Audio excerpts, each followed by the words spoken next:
करीब आध घंटे तक हमारा सफर जारी रहा। अंधेरा अब आहिस्ता आहिस्ता उजाले निकलने लगा था। हम लोग करीबन गैर आबाद इलाके में पहुंच चुके थे। ऐसे मकामात हवाई अड्डों के इर्द गिर्द होते हैं। मुझे यहाँ की मसनूई वीरानी और किसी हद तक कैमोफ्लेज सिस्टम ने इस बात का एहसास दिला दिया था कि मंजिल अब दूर नहीं। हम एडमिन एरिया के करीब पहुंच चुके थे। इस दौरान में मेरे स्पाई मास्टर की कोशिश यही रही कि कोई हमसे टकराने न पाए। हम सड़क किनारे दरख्तों के झुंड में सफर कर रहे थे। ये सड़क कुछ ज्यादा ही बारौनक नहीं थी, लेकिन उसे बेरौनक भी नहीं कहा जा सकता था। हर 3-4 मिनट के बाद कोई तेज रफ्तार सवारी तारकोल की स्याही पर पीली रोशनियां फैलाती जन से हमारे करीब से गुजर जाती। हम गाड़ियों की रोशनी की जद से बचने के लिए दरख्तों की ओट में छुप जाते थे। कभी कभी कोई पैदल शख्स भी हमसे टकरा जाता, लेकिन उमूमन हमें नजरअंदाज करके गुजर जाता, क्योंकि ये कोई ममनुआ इलाका तो था नहीं। अलबत्ता इस बात के इम्कानात 100% थे कि सिक्योरिटी ने खुसूसन इन हालात में यहाँ के चप्पे चप्पे पर जरूर नजर रखी होगी। अब हम जिस जगह पहुंचे थे वहाँ ऑफिसर्स के बंगलों की कतारें शुरू हो गई थी। बड़ी सड़क के साथ साथ थोड़े थोड़े फासले पर एक ज़ेली सड़क अंदर को घूमती, जिसके दोनों अतराफ अफसरान की रिहाइश गाहें थी। ऐसे हर सिलसिले के आगाज पर एक संगे मील पर उस कतार में मौजूद बंगलों के नंबर लिखे होते थे। स्पाई मास्टर उनके नजदीक खड़े होकर अंधेरे में करीब से नंबरों का जायजा लेते और आगे बढ़ जाते। बिलाखिर गौहर मकसूद हाथ आ गया। हम उस स्ट्रीट के कोने पर पहुंच चुके थे जहां बंगलों की 2 रोया कतारों में से एक कतार के आखिर में विंग कमांडर बाटला का बंगला वाक़ था। सड़क बिल्कुल सुनसान थी। सिर्फ 2 बंगलों के सामने अफसरान की बेगमात डिनर हजम करने या फिर हवाखोरी के लिए टहल रही थी। हमारे हुलिये खासे शरीफाना थे। खुसूसन स्पाई मास्टर तो पहली नजर में एयरफोर्स ही के कोई अफसर दिखाई देते थे। सड़क के दोनों तरफ कुछ फासले पर बिजली के बल्ब भी फांसी पर लटके दिखाई पड़ते थे, जिनमें से 75% तो फ्यूज थे और ले दे के सिर्फ 25% बल्बों की बीमार रोशनी इलेक्ट्रिक पोल्स के इर्द गिर्द फैले अंधेरे से जिहाद में मसरूफ थी। हम जानबूझकर उस समत सफर कर रहे थे जहां इलेक्ट्रिक पोल्स के ज्यादातर बल्ब फ्यूज थे। मैंने अपने स्पाई मास्टर का इंदिया भांप लिया। असल में वो चहलकदमी करती बेगमात से कन्नी कतरा कर गुजर जाना चाहते थे। औरत फितरतन कुछ ज्यादा ही तजस्सुस पसंद वाक़ होती है। ऐन मुमकिन है सिक्योरिटी के किसी तरबियत याफ्ता मुलाजिम को तो आप पर शक न गुजरे, लेकिन कोई मामूली जहन की औरत आपका हुलिया जरूर अपने लाशऊर में महफूज कर लेगी। अपने टारगेट के इर्द गिर्द पाए जाने वाले वजूद जन के शजरे ममनुआ जानिए, उनके नजदीक भी ना फटकिए। मेरे खिजर सूरत इंस्ट्रक्टर ने मेरा हाथ थामा और ट्रेनिंग का सबक दोहराया। हम एक दूसरे के पहलू बपहलू इस तरह चल रहे थे कि गौर करने पर भी हमारे चेहरे एक दूसरे की ओट में छुपे दिखाई पड़ते। फिर वो मरहला भी बखैर खूबी तय पा गया और अगले चंद मिनट के बाद हम उस बंगले के सामने घने दरख्तों के झुंड में खड़े थे, जिसके गेट से बाहर लगी कॉल बेल से मुंसलिक प्लास्टिक की तख्ती अपने पीछे जलते बल्ब की रोशनी में उसे विंग कमांडर बाटला की रिहाइश गाह बता रही थी।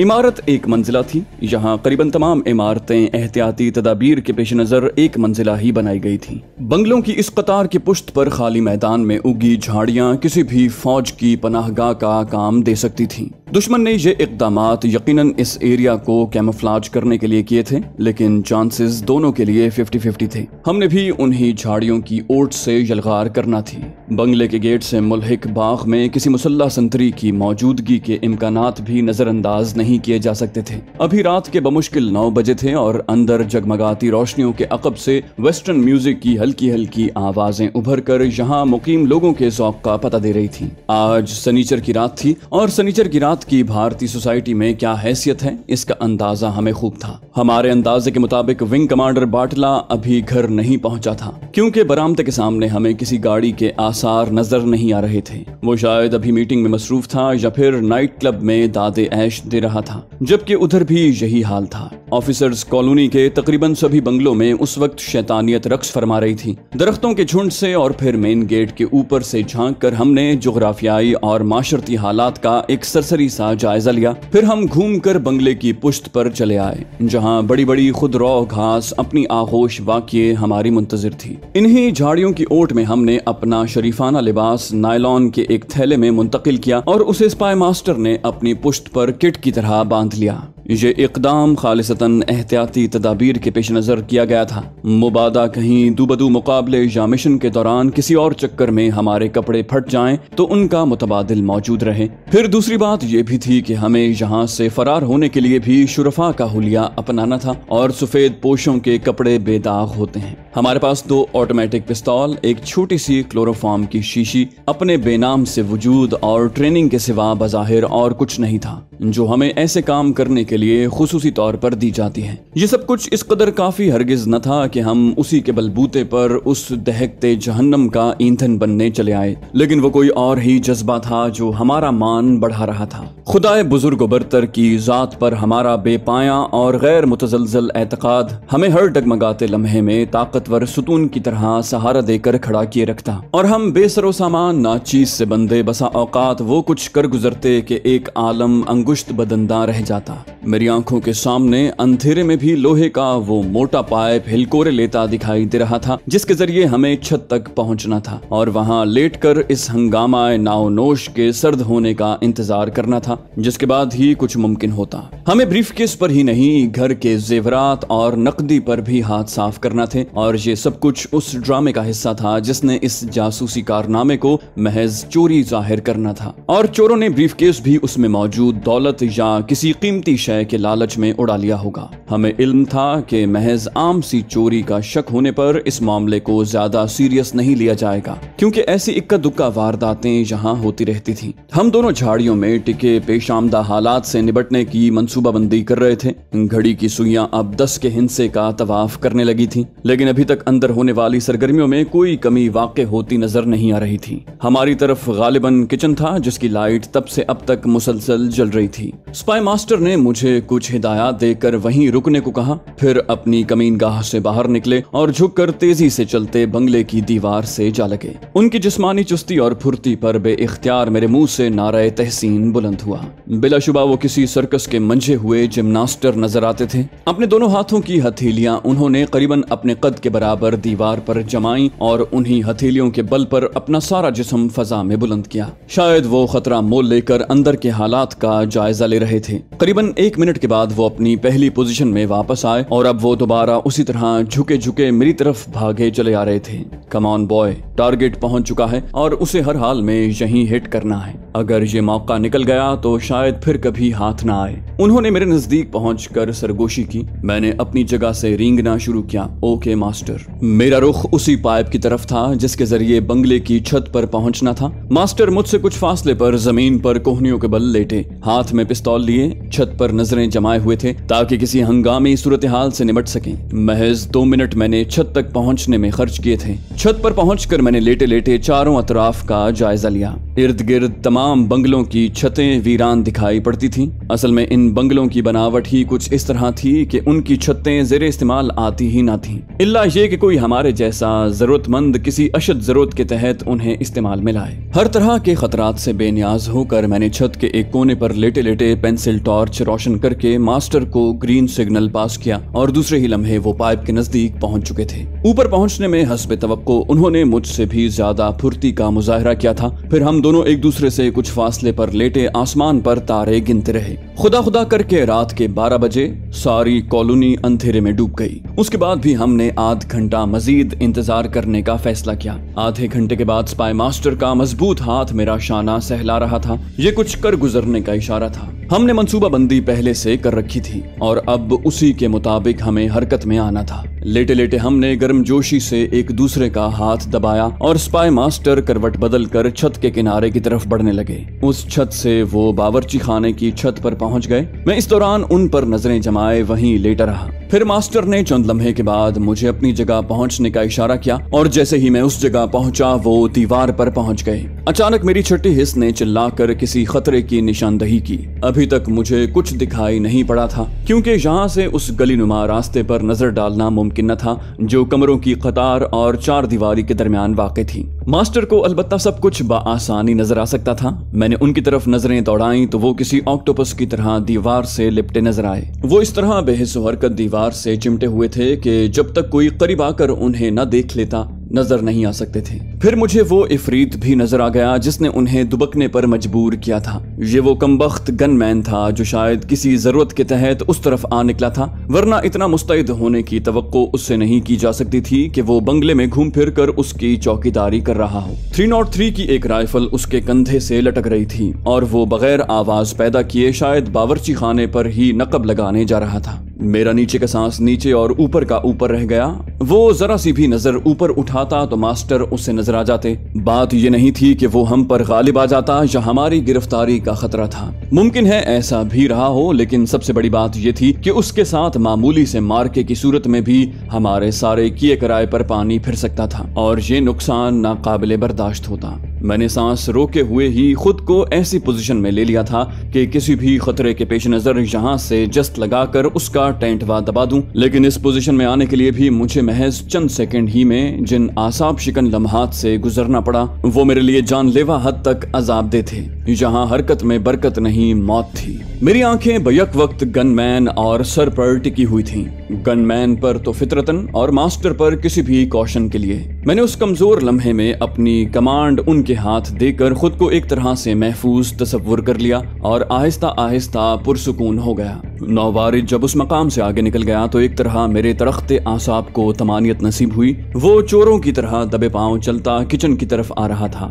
बचे कुचे शानदार खानों की इश्तिहा उसे मौत के मुंह में खींच लाई थी। फिर हमारे देखते ही देखते वो बावर्ची खाने में जा घुसा। उसके अंदर घुसते ही मास्टर ने दीवार पर लेटे लेटे अपने दोनों हाथ बुलंद करके उन्हें एक दूसरे की मुखालिफ समत में काटा। ये इस अमर का इशारा था कि मैं उसे यहीं दबोच लूं। उसके साथ ही सर छिपकली की तरह दीवार से चिमटे चिमटे जमीन पर आ लगे। अब वो एक कमरे के दाखिले के दरवाजे की ओट में चुपके खड़े थे। मैं तकरीबन लौटता हुआ दीवार पर पहुंचा और बगैर आवाज पैदा किए किचन की दीवार से आ लगा। स्पाई मास्टर हाथ में पकड़े पिस्तौल पर साइलेंसर फिट कर रहे थे। अब उन्होंने बावर्ची खाने के उस दरवाजे को कवर कर रखा था जिससे गनमैन की आमद मुतवक्के थी। मैं बगैर आवाज पैदा किए कदम बकदम आगे बढ़ता अब उस खुले दरवाजे के एक पट की ओट में खड़ा था जिससे वो अंदर दाखिल हुआ था और जिससे उसे बाहर भी निकलना था। दूसरे ही लम्हे पतलून की बेल्ट में उड़सी नायलॉन की वो डोरी मेरे हाथों में थी जिसने उसके लिए मौत का फंदा साबित होना था। सर ने बाएं हाथ की उंगली से मुझे किसी इंतहाई इकदाम से बाज रहने का इशारा किया।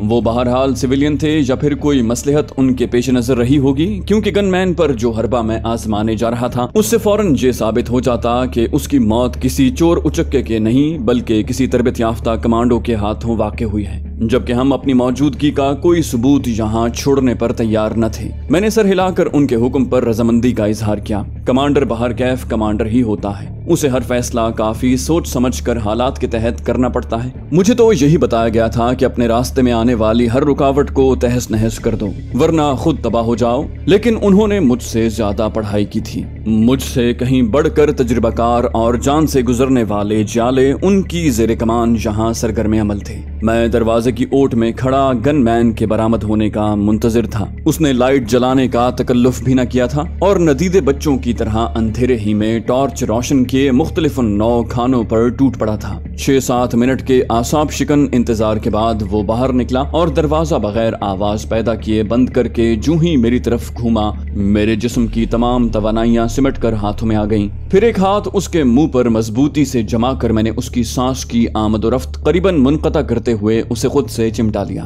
दीवार से टेक लगाते ही मेरे दूसरे हाथ ने शिकंजे की शक्ल इख्तियार करते हुए उसकी कनपटियों को अपनी गिरफ्त में ले लिया। नौ गिरफ्तार तड़पा मचला, लेकिन कहां तक। मखसूस रगों पर पड़ने वाले दबाव ने उसे महज 1-8 मिनट में ही बेबस कर दिया और वो तोरी की तरह लहरा कर मेरे बाजुओं पर झुक गया। स्पाई मास्टर हमारे सर पर पहुंच चुके थे। उन्होंने कोई खतरा मोल लेना न चाहा और टेप से उसका मुंह बंद कर दिया। मैंने उसे कंधे पर उठाया और स्पाई मास्टर ने आगे बढ़कर किचन का दरवाजा खोला। हमने उसे राइफल से बेनियाज करने के बाद वहीं इस्तिराहत फरमाने को लिटा दिया और राइफल लेकर बाहर आ गए। फिर मैंने तो किचन के दरवाजे को बाहर से कुंडी लगा दी और सर ने वो अनलोड राइफल हाथ ऊंचा करके किचन की छत पर रख दी। Okay come on. उन्होंने सरगोशी करते हुए साइलेंसर लगा पिस्तौल मुझे थमा दिया। दरवाजा लॉक था। मेरे कंधों पर चढ़कर मास्टर ने खिड़की पर किस्मत आजमाई की और थोड़ी देर बाद हम खिड़की से अंदर कूद गए। ये ड्राइंग रूम था जिसमें से अभी तक शराब के भभूके उठ रहे थे।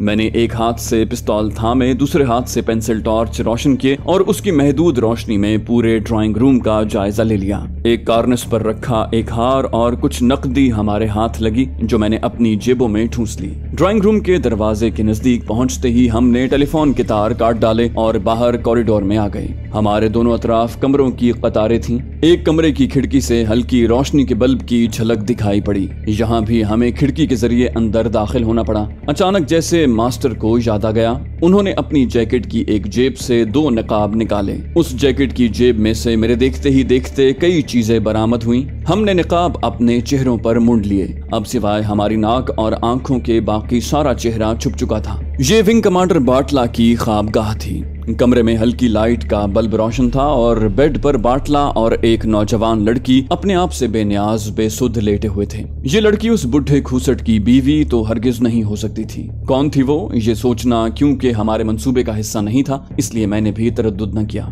बाटला के सरहाने रखी तपाई पर अंग्रेजी शराब की एक करीबुल खत्म बोतल और 2 पैमाने रखे थे जिन पर से एक पर लिपस्टिक के निशान नुमाया थे। एक कोने में मेज पर एक ब्रीफ केस धरा था जिससे मुंसलिक हैंडलॉक इस बात की चुगली खा रहा था कि उसमें जरूर अहम दस्तावेजात बंद हैं। मैं तो सीधा उसी तरफ बढ़ गया जबकि स्पाई मास्टर ने जेब से अपना भीगा रुमाल निकालकर उसे बाटला के मुंह पर जमा दिया। उसने सिर्फ एक दफा जरा सी जुम्बिश की थी, लेकिन वो मास्टर की गिरफ्त थी, अपना असर दिखा रही थी। मैं ब्रीफकेस उठाए उनके नजदीक आ गया। फिर अचानक अगर मैं होश में न आ जाता तो शायद वो बंगला हमारा मरघट बन जाता। बाटला के मचलने से लड़की की आंख खुल गई थी। उसने पटपटा कर आंखें खोली और खौफ के मारे चीख भी उसके गले में घुटी रह गई। इन्हीं चंद लम्हात से जो हैरत और खौफ ने उसकी आवाज बंद करके हमें मुहैया किए थे, फायदा उठाकर मैं अपनी जगह से उछला और करीबन उड़ता हुआ उस पर आ रहा। मेरा हाथ उसके मुंह पर जम गया, लेकिन उसमें न जाने इतनी ताकत कहां से आ गई कि वो मुझसे जोर आजमाई पर तुल गई।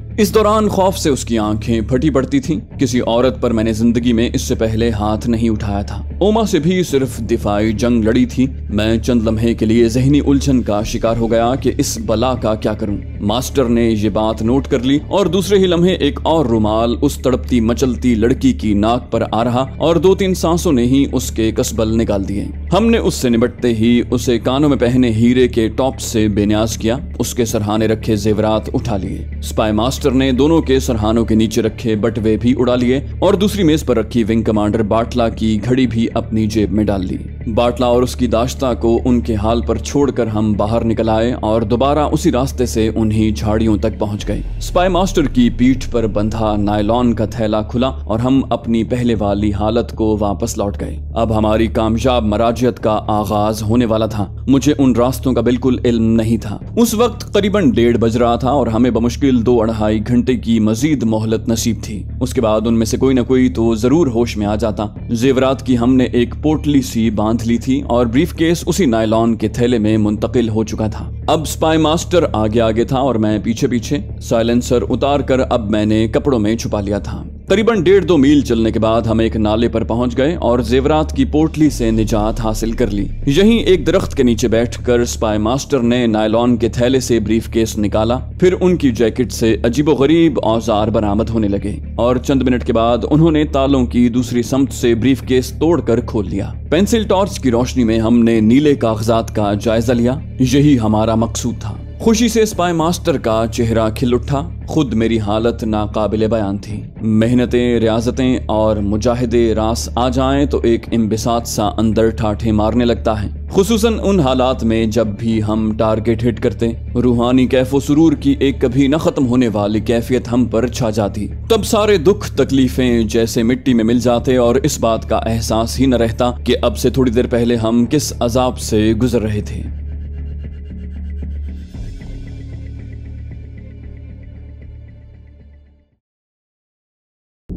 दोस्तों, ये थी हमारी आज की एपिसोड। उम्मीद करते हैं आपको हमारी कहानी पसंद आई होगी। जाने से पहले इस वीडियो को लाइक कीजिए और शेयर करना मत भूलिए। कमेंट करके हमें बताइए कि आपको हमारी वीडियो कैसी लगी। और अगर अभी तक आपने इस चैनल को सब्सक्राइब नहीं किया तो इसे सब्सक्राइब कीजिए और बेल आइकन दबाकर ऑल नोटिफिकेशंस ऑन कर लीजिए।